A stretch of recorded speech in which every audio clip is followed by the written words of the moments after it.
A Terrible Night to Have a Curse, an interactive fiction written by Joshua and David Kester. Chapter 1. Monday, February 22nd, 1999, 2:22 a.m.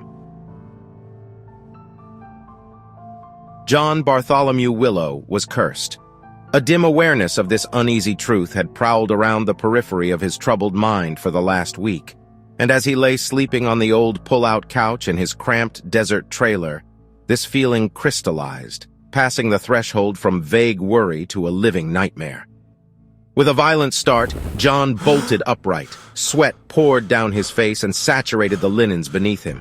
He was struck with an overwhelming sense of déjà vu which left him dizzy and disoriented. The ominous wind outside his single-wide trailer howled like a mournful wolf, carrying an eerie chill that seemed to burrow deep into his bones. John wasn't dressed for the biting cold, and he would soon regret this fact. As he strained to listen, John was convinced that he heard footsteps outside, and a palpable, invisible weight pressed down on him from all sides. His eyes darted around the Spartan trailer, searching for any signs of danger, but there were none. Maybe I'm just being paranoid, John thought, squeezing the covers tightly in his fists. But his intuition, however, told him that wasn't the case, and John's intuition was rarely wrong. The hair on the back of John's neck stood on end. As if on cue and with an ominous hum, a blinding light pierced through the darkness, seeping in through the tattered curtains that hung over John's living room window.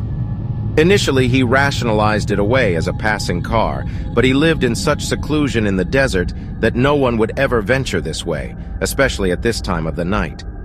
The ominous light grew stronger, too bright to be a vehicle, and began to radiate a disconcerting heat. The otherworldly illumination was accompanied by a sense of existential dread as the air began to crackle with supernatural energy. John found himself paralyzed with fear, and all he could do was stare helplessly at the front door to his trailer, the boundary of which now had the glimmer of an eerie incandescence. "Shit, here we go," John muttered, bracing himself for the next wave of the curse to wash over him. The door to John's trailer exploded inward with a deafening crash, and a hooded figure burst into the room, its form silhouetted by the blinding light streaming in behind. John scrambled backward, his sleep-addled mind struggling to make sense of the sudden intrusion. The piercing light cut through the darkness like a laser, forcing John to squint and shield his eyes to avoid being blinded by its malevolent glare. The robed figure let out a cruel, mocking laugh that echoed through the tiny trailer, its raised hands contorted in an outlandish, arcane sign. The blinding light seemed to grow impossibly brighter. John felt as if his eyes were being seared out of their sockets, and he let out a terrified scream.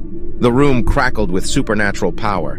Dust and loose papers lifted off the ground as if gravity itself had gone topsy-turvy. This was a nightmare sprung to life, enveloping everything in chaos and confusion. "Greetings, John," the apparition spoke, its voice a calm contrast against the swirling pandemonium. "You are a difficult man to find, hiding out here in the middle of nowhere." "What the hell do you want from me?" John shouted, his voice cracking. The hooded figure merely laughed again, its sound ringing in John's ears like a death knell. "You don't get to ask that question," the hooded figure hissed, their voice like nails on a chalkboard. "You brought this on yourself." "Who are you?" John demanded, his voice shaking. The figure smirked cruelly. "You have meddled in forces beyond your comprehension," it said, "and now you will pay the price." John's mind raced. He had always been curious about the occult, but never imagined it could actually be real. Now, faced with this cloaked threat and their apparent supernatural powers, he wasn't so sure. Unfortunately for the otherworldly intruder, John was prepared for trouble, though he never expected anything as absurd as this. His eyes darted around the room in search of anything to defend himself with. Cursing under his breath, he realized the 38 Special was in the other room. As his eyes frantically scanned the den, they settled on the emergency toilet, a simple bucket he had been using since the water was shut off.